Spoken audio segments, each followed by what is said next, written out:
तुम्हाला त्रास देणारी व्यक्ती तुमच्यासमोर रडेल. फक्त ही वस्तू जवळ ठेवा. समोरची व्यक्ती इशाऱ्यावर नाचेल. नमस्कार माझ्या स्वामी समर्थ भक्तांनो. जय जय स्वामी समर्थ.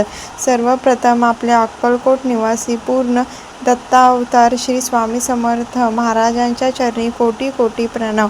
मी तुमचं मनापासून स्वागत करते आपल्या स्वामी भक्ती दिंडोरी प्रणित या आपल्या परिवारात. आजचा हा व्हिडिओ खूप खास आहे, खूप शक्तिशाली आहे आणि मनापासून सांगते, हा शेवटपर्यंत ऐकलात तर तुमच्या आयुष्यातील त्रास देणाऱ्या लोकांबाबत तुमचा दृष्टिकोन बदलणार आहे आणि परिस्थितीही बदलायला सुरुवात होईल. मित्रांनो, अनेकदा आपण विचार करतो की माझ्याच आयुष्यात इतके त्रास का आहेत. नोकरीत बॉस त्रास देतो, घरात कोणी बोलत नाही, नातेवाईक टोमणे मारतात, शेजारी मुद्दाम त्रास देतात आणि कधी कधी तर आपल्या मनालाच इतका ताण येतो की आपण शांत बसू शकत नाही.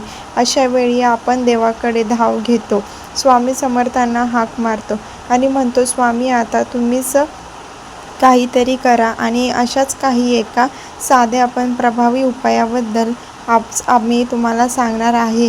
ही गोष्ट खूप लोकांना माहिती आहे, पण योग्य पद्धतीने केली तरच तिचा अनुभव येतो. आणि ती वस्तू म्हणजे काळी कढीपत्ता म्हणजे कलोंजी बी. ही फक्त स्वयंपाकघरात वापरण्याची गोष्ट नाही, तर अनेक लोकांच्या मते ही नकारात्मक ऊर्जा कमी करण्यासाठी उपयोगी ठरते. आजच्या या व्हिडिओमध्ये आपण खूप शांतपणे सविस्तर समजून घेणार आहोत की ही गोष्ट नेमकी कशी काम करते, कधी वापरायची, कशी वापरायची आणि त्यासोबत भक्ती आणि श्रद्धा किती महत्त्वाची आहे. त्यामुळे हा व्हिडिओ शेवटपर्यंत नक्की बघा.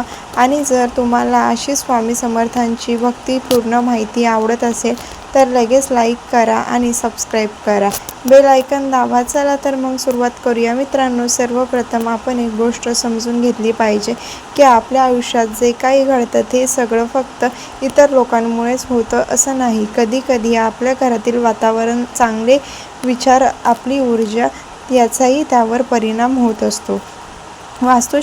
वास्तुशास्त्रात असं सांगितलं जातं की आपल्या घरात आणि शरीरात ऊर्जा सतत फिरत असते आणि जेव्हा ही ऊर्जा संतुलित होते तेव्हा घरात भांडणं वाढतात, मन अस्वस्थ राहतं आणि आपल्या प्रत्येक गोष्ट नकारात्मक वाटू लागते.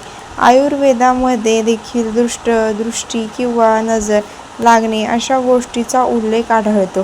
आता तुम्ही विचार कराल की हे खरंच असतं का? तर याचं उत्तर असं आहे की काही गोष्टी विज्ञानाने सिद्ध केलेल्या नसल्या तरी आपल्या अनुभवातून आपल्याला त्या जाणवतात. उदाहरणार्थ, एखादा व्यक्ती अचानक तुमच्याशी वाईट वागायला लागतो किंवा कारण नसताना तणाव वाढतो. अशा वेळी आपण म्हणतो की काहीतरी बरोबर नाही.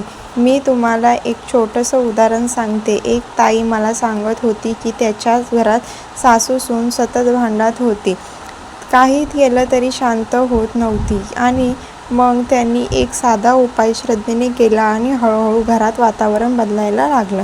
आता हा बदल या वस्तूमुळे झाला की त्याच्या श्रद्धेमुळे झाला, हे प्रत्येकाचा स्वतःचा अनुभव आहे. पण एक गोष्ट नक्की, श्रद्धा आहे मग सकारात्मक विचार, यामुळे खूप फरक पडतो. आता आपण त्या काळ्या कढीपत्त्याबद्दल थोडं समजून घेऊया. काळी कढीपत्ता म्हणजे कलोंजी बी. मला इंग्रजीमध्ये नायजेला सटिवा असं म्हणतात. आयुर्वेदात याला खूप महत्त्व दिलं गेलं आहे कारण हे शरीरासाठी उपयुक्त मानलं जातं. काही संशोधनानुसार यामध्ये अँटीऑक्सिडंट गुणधर्म असतात जे शरीरातील तणाव कमी करण्यास मदत करतात. आता तणाव कमी झाला की आपले निर्णय चांगले होतात आणि आपली वागणूकही बदलते. त्यामुळे अप्रत्यक्षपणे आपले संबंधही सुधारायला लागतात. म्हणूनच अनेक लोक असा अनुभव सांगतात की ही गोष्ट वापरल्यावर त्याचा फरक जाणवतो. वास्तुशास्त्रात असंही सांगितलं जातं की काही वस्तू नकारात्मक ऊर्जा शोषून घेतात आणि घरात सकारात्मकता वाढवतात. आता या सगळ्या गोष्टीकडे अंधश्रद्धेने पाहण्यापेक्षा समजून घेऊन श्रद्धेने वापरणं महत्त्वाचं आहे. कारण शेवटी आपली भावना आणि विश्वास हेच सर्वात मोठं शक्तिस्थान आहे. आता आपण मुख्य भागाकडे वळूया, म्हणजे हा उपाय नेमका कसा करायचा हे मी तुम्हाला अगदी सोप्या भाषेत सांगते, जेणेकरून तुम्ही घरी सहज करू शकाल. सर्वप्रथम तुम्ही गुरुवारी सकाळी हा उपाय करायचा आहे, कारण गुरुवार हा दिवस गुरुचा मानला जातो आणि स्वामी समर्थांची कृपा मिळवण्यासाठी हा दिवस खूप शुभ मानला जातो. सकाळी उठल्यावर आंघोळ करून स्वच्छ कपडे घाला आणि मन शांत करा. त्यानंतर थोडीशी काळी कढीपत्ता घ्या. साधारण 7 दाणे पुरेसे आहेत, कारण 7 हा अंक शुभ मानला जातो. आता त्या दाण्यांना हात घेऊन शांतपणे स्वामी समर्थांचा जप करा. ओम श्री स्वामी समर्थाय नमः हा मंत्र तुम्ही 108 वेळा म्हणू शकता. जर हे शक्य नसेल तर जितक्या वेळा मनापासून म्हणाल तितकंही पुरेसं आहे. इथे महत्त्वाचं म्हणजे संख्या नाही तर भावना आहे. जप करताना मनात एकच विचार ठेवा की स्वामी माझ्या आयुष्यातील नकारात्मकता दूर करा आणि मला शांतता द्या. यानंतर हे 7 दाणे एका छोट्या काळ्या कपड्यात किंवा लाल धाग्यात बांधा आणि त्यामध्ये चिमूटभर हळद टाका. हळद ही शुभ मानली जाते आणि सकारात्मकतेचं प्रतीक आहे.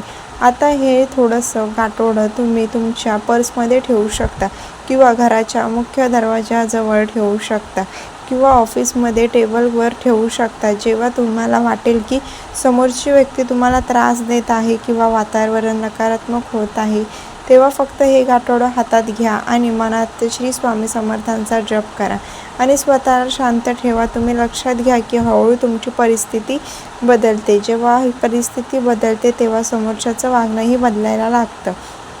किमान 21 दिवस सतत करा, कारण कोणतीही चांगली सवय किंवा बदलायची व्हायची वेळ ही 21 दिवस असू शकते.